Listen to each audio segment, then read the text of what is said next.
The spill stop is designed to work in conjunction with an air-operated diaphragm pump. Air-operated diaphragm pumps are very efficient operating equipment, but when a diaphragm fails, it usually fails with a small tear. That allows the liquid being pumped to be sucked through the diaphragm into the air chamber and then exhausted out the pump's air exhaust and into the environment. If the product is dangerous or hazardous, that can cause a problem. It can be damaging to people and the surroundings. SPILLSTOP is designed to prevent that spill from occurring. It's a device that has a float inside, a regulator, three-way valve, and a normally closed valve that attaches to the pump's air inlet, compressed air inlet. Now, then a hose is run from the pump's exhaust into the spill stop.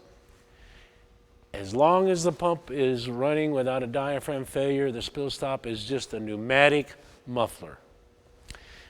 To actuate and turn the pump on, we'll dial up about 50 psi of air pressure on the regulator.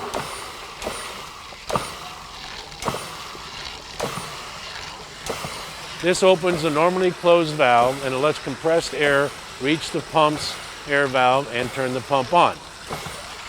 As I said before, as long as the diaphragms are intact, the air exhaust from the pump goes through the spill stop and it acts as a big muffler.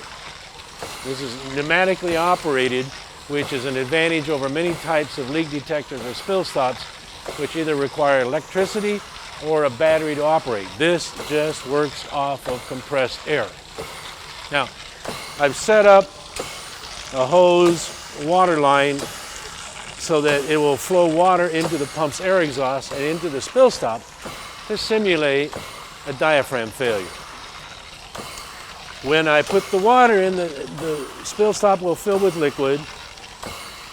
The air will shift, the compressed air will shift this three-way valve and close the normally closed valve on the compressed air to the pump, which will turn the pump off. At the same time, we have an optional whistle that can be attached that will turn on and an alarm light.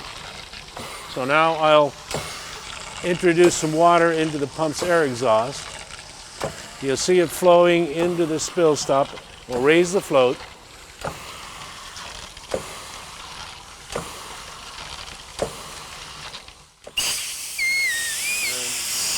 Turn a whistle on and turn a light on.